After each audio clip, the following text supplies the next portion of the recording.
Sesaat lagi kita akan ikuti bersama pengajian Gamis. Ngaji Kamis sore di Surabaya. Mari bersama menebar Islam, rahmatan lil alamin. Alhamdulillahilladzi ahyana ba'dama amatana wa ilaihin nusyur. Itulah syukur kauli kita, syukur kita secara lisan atas karunia Allah memberikan kesempatan untuk menghirup udaranya, dan setelah itu kita wujudkan syukur fi'linya dengan memenuhi panggilan Allah kala muadzin memanggil kita dengan panggilan hayya 'alal falah, mari menuju sukses. Dan menuju sukses itu kala kita memenuhi panggilan Allah melaksanakan salat. Inilah barangkali yang menjadi alasan kenapa pemimpin Turki itu membuat sebuah kebijakan yang kebijakannya adalah memulai dengan menggerakkan sholat subuh berjamaah. Dan saya mencoba membuktikan, ingin menyaksikan apa memang itu sebuah gerakan atau hanya sekedar slogan pencitraan begitu. Ya, saya buktikan ketika tanggal 1 Januari sampai tanggal 5 Januari kemarin saya di Turki, di saat cuaca yang luar biasa. Yang jelas hari terakhir saya di sana posisi di bawah 6 derajat Celcius. Di saat kondisi hujan, kemudian hujan salju plus badai, angin kencang. Ternyata ketika muadzin mengumandangkan panggilan azan, bapak-bapaknya atau jamaah lelaki itu memenuhi panggilan Allah melaksanakan sholat subuh di masjid di kondisi cuaca minus 6 derajat Celcius dan hujan salju. Saljunya itu saya ukur ya dari lantai yang tanpa ada keramik sampai di keramik ini. Mereka semua berangkat pagi memenuhi panggilan Allah melaksanakan sholat subuh. Karena itu saya sempatkan berdialog dengan Syekh Rajab, salah satu imam di Masjid Sultan Mahmud. Saya sempat berdialog dengan beliau. Ternyata subhanallah, beliau menjawab bahwa aktivitas ini dilakukan dan mendapatkan support dari masyarakat muslim di sana. Dan kemudian saya bertanya, kira-kira apa motivasi mereka? Motivasinya adalah hadis Rasulullah SAW menyatakan, innallaha yubariku ummati fi bukuriha. Sesungguhnya Allah subhanahu wa ta'ala memberkahi umatku yang berangkat beraktivitas di pagi hari. Dan ternyata mereka setelah sholat subuh kemudian zikir, membaca Quran, masuk matahari terbit, kemudian selesai matahari terbit dengan sempurna, sholat 2 rakaat, baru kemudian berangkat beraktivitas kerja. Ada yang naik taksi dan naik kendaraan yang lain. Itulah yang memotivasi mereka, dan ini barangkali awal kebangkitan sebuah peradaban yang sedang dibangun oleh Erdogan dan kawan-kawan di sana. Karena itu ikhwafillah yang dirahmati oleh Allah, bahwa aktivitas yang pertama kali yang kita lakukan adalah memuji Allah, dan setelah itu kita bersyukur kehadirat Allah dengan melaksanakan aktivitas memenuhi panggilan salat. Pagi ini kita wujudkan syukur kita kepada Allah karena Allah memberikan karunia kesehatan pada kita, memberikan karunia waktu luang kepada kita untuk menyisihkan sebagian waktu kita mengkaji ayat-ayat Allah Subhanahu wa taala. Karena memang ada satu ungkapan yang disampaikan oleh para ulama terkait firman Allah Subhanahu wa taala dalam surat Ali Imran ayat 31. Ketika Allah menyerukan kepada kita, a'udzubillahi minasyaitonirrajim, qul in kuntum tuhibbunallaha fattabi'uni yuhibbukumullah. Dari ayat itu ulama menyatakan inna min alamati hubbillah hubbu kalamihi. Sesungguhnya di antara bukti cintanya seseorang kepada Allah adalah mencintai firman-Nya. Wa min alamati hubbi kalamihi tilawatuhu. Dan di antara bukti bahwa kita cinta terhadap kalamullah, firman Allah itu adalah kita membacanya.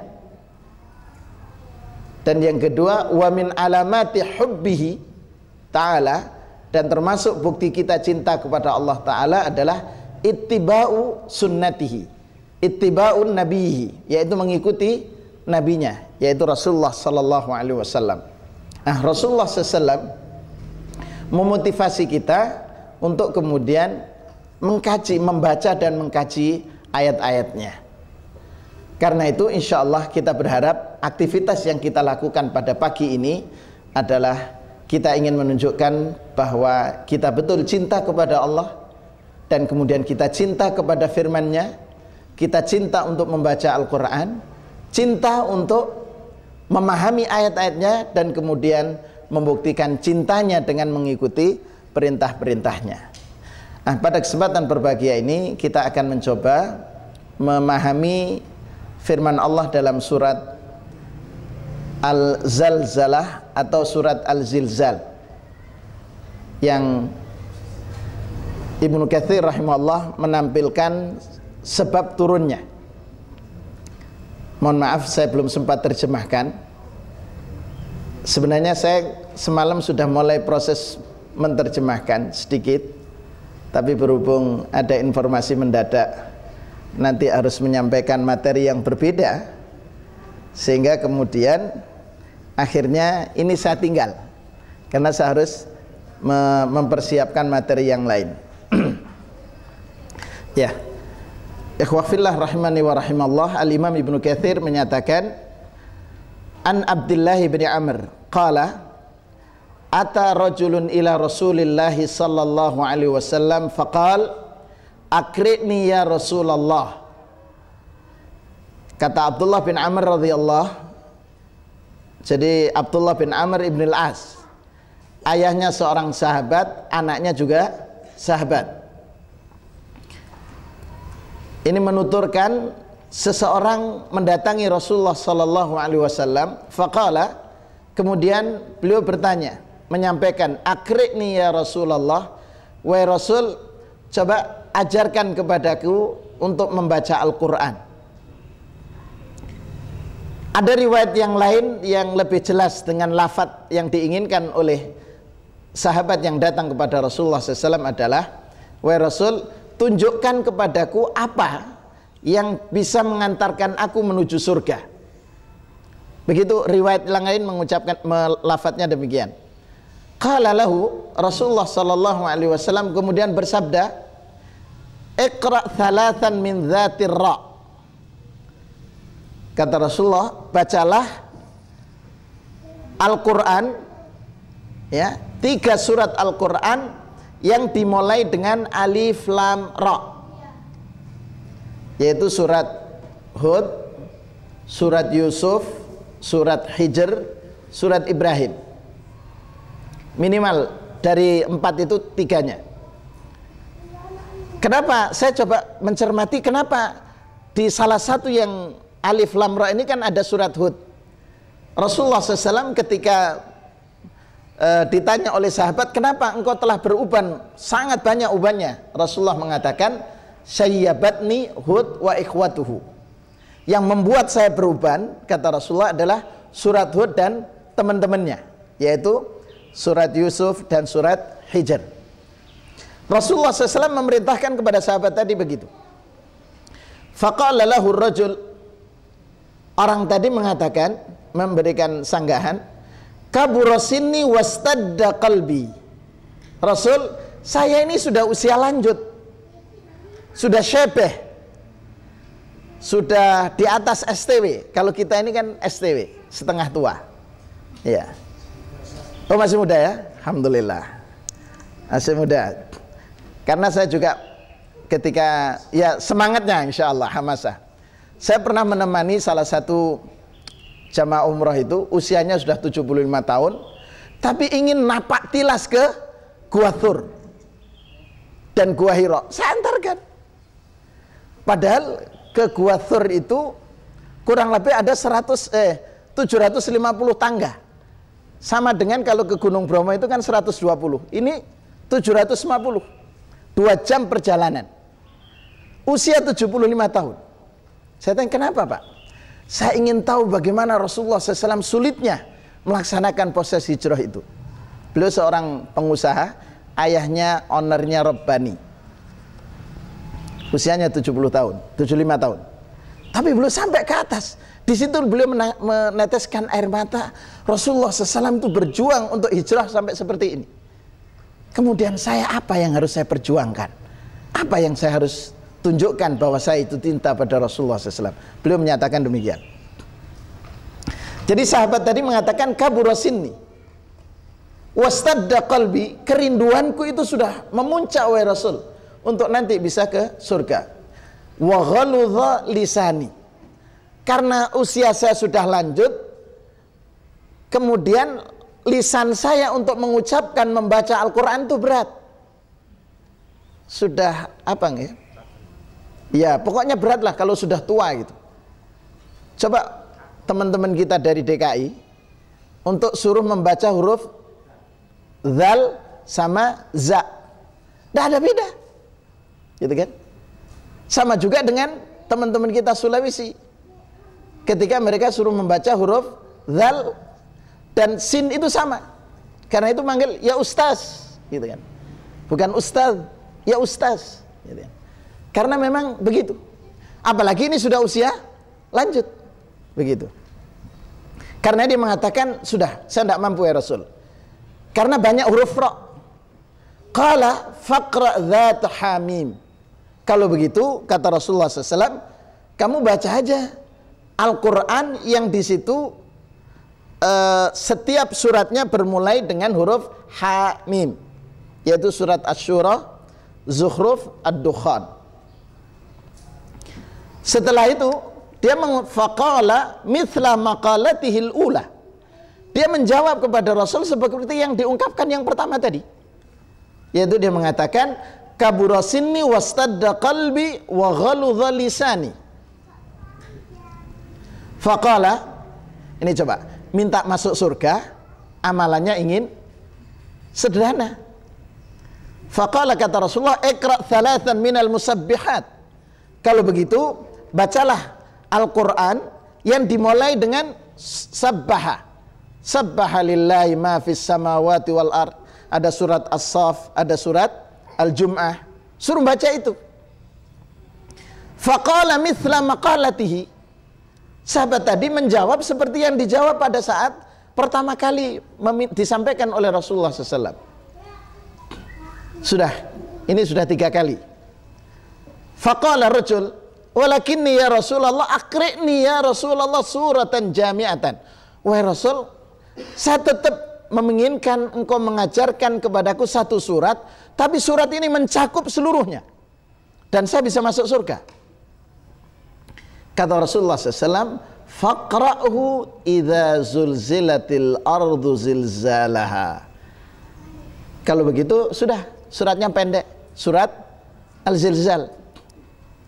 Hatta idza farigha minha, setelah Rasulullah SAW selesai membacakan ayat ini, qala rajul, orang tadi mengatakan, walladzi ba'atsaka bil haqq la azidu 'alaiha abadan. Wahai Rasul, demi yang mengutusmu dengan kebenaran, saya tidak akan menambah kecuali saya membaca ayat ini saja. Membaca ayat surat Al-Zilzal, dibaca dan kemudian diamalkan. Thumma adbara rajul, karena sudah mendapatkan jawaban, akhirnya dia meninggalkan Rasulullah SAW. Faqala Rasulullah SAW, Rasulullah mengatakan, aflaha ruwaijil, berbahagialah orang yang sepuh yang sudah usia lanjut itu. Ruwaijil itu isim tasghir dari kata rojul. Rojul itu kan seperti kita ini rajul. Ruwaijil ya orang tua yang menuju model seperti anak-anak itu, mendekati masa pikun. Orang tua kita kan begitu ya. Ya, orang tua kita kalau sudah perlakuan seperti itu, hampir seperti anak. Kembali lagi. Karena itu kata Rasulullah, aflaha ar-ruwaijil. Thumma qala alayya bihi. Itu sudah yang terjadi pada diriku wahai Rasul. Faja'ahu faqala lahu. Kemudian dia datang lagi. Umirtu biyaumil adha ja'alahu Allahu 'idan li hadhil ummah. Jadi setelah datang kepadanya, Rasulullah SAW menyampaikan, aku diperintahkan oleh Allah pada hari Idul Adha ini untuk dijadikan sebagai hari raya umat ini. Alhasil para jamaah sekalian, ini sangat panjang. Kesimpulan yang diinginkan bahwa dengan mengamalkan surat Al-Zilzal, seseorang itu bisa masuk surga. Ya. Nah, sekarang kita ingin mengenal lebih dekat apa sih sesungguhnya surat Al-Zilzal itu, atau surat Zalzalah. Ada yang mengatakan Zalzalah, ada yang mengatakan Zilzal. Terkait dengan ini para ulama berbeda pendapat. Ada yang mengatakan bahwa surat Al-Zalzalah itu masuk dalam kategori Madaniyah. Ya. Berarti diturunkan setelah hijrah. Sebagian ulama berpendapat bahwa surat Al-Zalzalah itu Makkiyah. Berarti diturunkan sebelum hijrah. Jadi para ahli ilmu tafsir menyatakan bahwa kalau surat itu turun setelah hijrah, maka namanya Madaniyah. Yang turun sebelum hijrah namanya Makkiyah. Karena itu surat Al-Baqarah, Al-Maidah yang turun di Mekah pada saat Rasulullah SAW melaksanakan haji wada, yaitu al-yauma akmaltu lakum dinakum wa atmamtu alaikum nikmati wa raditu lakumul islam madina, itu diistilahkan bukan Makkiyah tetapi Madaniyah. Kenapa? Karena ayat ini turun setelah hijrah. Sebagaimana surat Al-Baqarah di ayat terakhir yang turun, ya, bukan berkenaan hukum, yaitu wattaqu yauman turja'una fihi ilallah. Itu adalah ayat yang terakhir turun. Ayat ini masuk surat dalam Al-Baqarah. Terus mana yang lebih kuat? Saya mengutip penjelasan Sayyid Qutb rahimahullah. Kalau Imam Ibnu Katsir menguatkan sama dengan pendapat, yaitu bahwa ayat ini adalah Makkiyah. Wa nahnu nurajjihu riwayat allati taqulu bi annaha Makkiyah. Kita para ulama lebih menguatkan riwayat yang menyatakan bahwa surat Al-Zilzal itu turun masuk dalam kategori surat Makkiyah. Kenapa? Karena uslubuhat takbiri, susunannya itu indah. Jadi susunan surat Al-Zilzal itu indah. Coba jenengan perhatikan semua. Surat Al-Zilzal.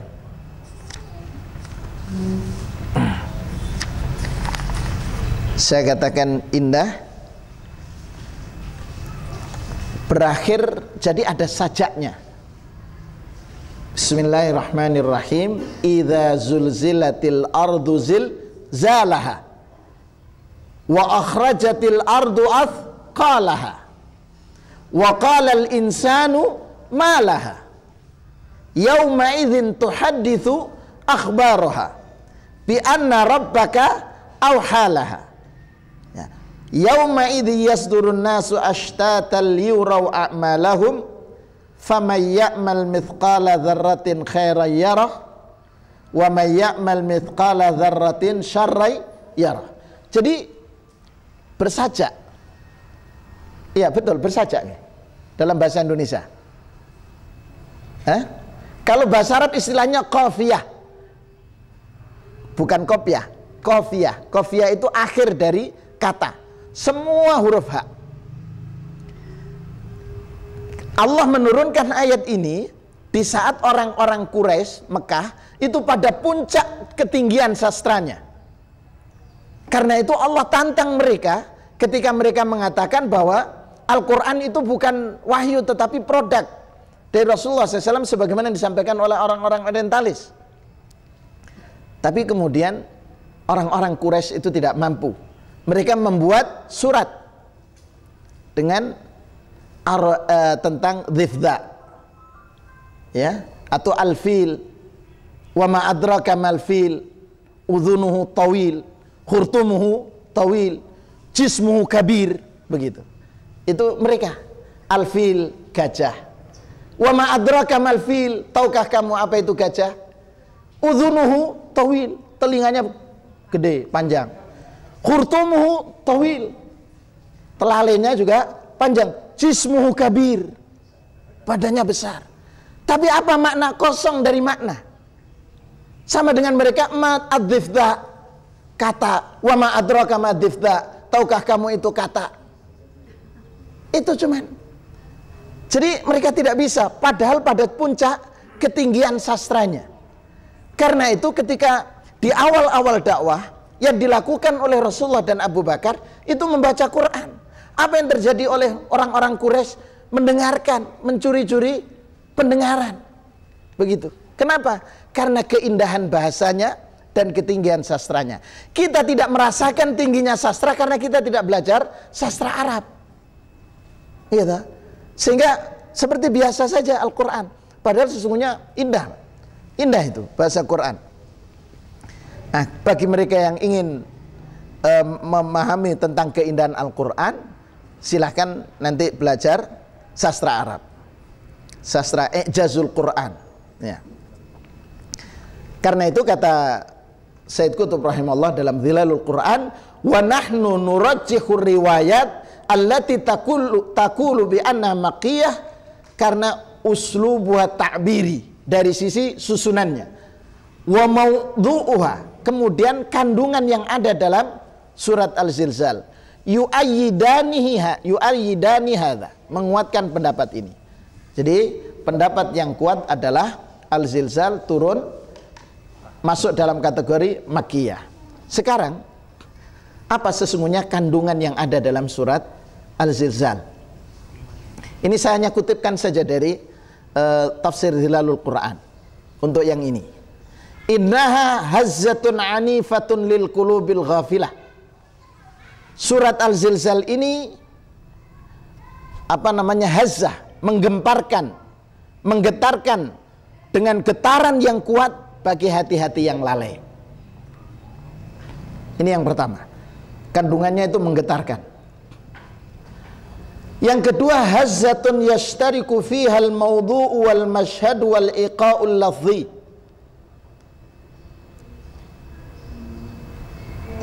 Getaran yang kedua dari sisi maudhu, pembahasan, wal mashhad, kemudian kejadian yang akan terjadi nanti, wal iqa'ul lafzi, susunan dari lafadznya. Yang ketiga, kata Sayyid Qutb rahimahullah, wasayhatun qawiyatun muzilzalatun lil ardi wa man 'alaiha, jeritan yang mengerikan, kemudian goncangan bumi yang sangat dahsyat, termasuk siapa saja yang ada di dalamnya. Nanti kita akan jelaskan sedikit. Karena itu, fama yakadu yafiquna hatta yuwajihumul hisab. Hampir semua orang itu tidak sadar kecuali setelah nanti proses hisab. Jadi kita akan menyadari dahsyatnya itu pada saat nanti proses hisab. Wal wazna, Allah kemudian menimbang catatan amal kita. Wal jaza, sekaligus Allah memberikan balasan. Fi bid'i baqaratin kisar, dalam untayan ungkapan ayat-ayat Al-Quran yang sangat pendek ini. Ini ada 4 hal yang penting menurut Sayyid Qutb rahimahullah. Sekarang kita ingin melihat dari yang pertama. Allah menyatakan idza zulzilatil ardu zilzalaha.